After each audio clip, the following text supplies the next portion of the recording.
आज हम बात करेंगे सुभाष चंद्र बोस के जीवन से जुड़ी हुई उस घटना के बारे में जब वो जापान के प्रधानमंत्री से मिलते हैं। जब वो जापान पहुँचे सुभाष चंद्र बोस, तो जापान के प्रधानमंत्री हिदेकी तोजो ने सोचा सामान्य नेता होगा, हमदर्दी मांगने आया होगा।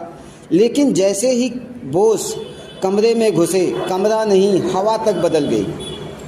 उनकी आंखों में जलती थी गुलामी को चीर देने वाली आग। आवाज़ ऐसी जैसे देश के हर बच्चे का दर्द उसमें समाया हो। जापानी प्रधानमंत्री ने पहली बार अपने जीवन में किसी गुलाम देश के नेता में शेर की दहाड़ देखी थी। जापानी प्रधानमंत्री तोजो को लगा कि बोस मदद मांगने आए होंगे,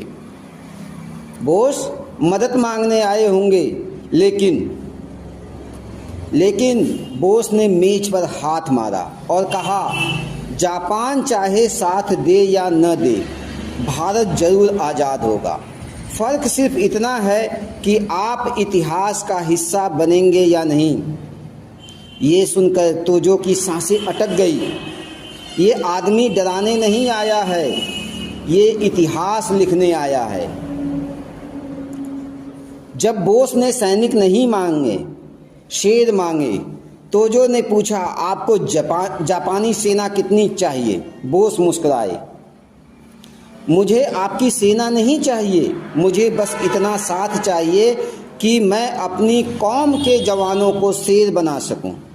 तोजो दंग। ऐसा आत्मविश्वास उसने सिर्फ महापुरुषों में देखा था। और तभी जापान का प्रधानमंत्री उठकर खड़ा हो गया। इतिहास गवाह है, मीटिंग खत्म होने पर जापान का प्रधानमंत्री अपनी कुर्सी से उठ गया और बोस से हाथ मिलाते हुए कहा, आपके साथ रहकर कोई तटस्थ नहीं रह सकता। या तो आपका दुश्मन बनेगा या आपका सैनिक। यही पल था जब जापान ने बोस को अपना दोस्त, अपना साथी, अपना योद्धा मान लिया। क्योंकि सुभाष चंद्र बोस कोई नेता नहीं थे, वे एक चलते फिरते इनकलाब थे। उनके सामने देश नहीं जन्मभूमि थी, लड़ाई नहीं कर्तव्य था, मौत नहीं आज़ादी थी। और इस आग को देखकर जापान का प्रधानमंत्री भी बोला, भारत को आज़ादी दिलाने वाला आदमी मेरे सामने खड़ा है। ऐसे थे हमारे सुभाष चंद्र बोस और ऐसे थे हमारे चंद्रशेखर आज़ाद, भगत सिंह, सुखदेव, राजगुरु।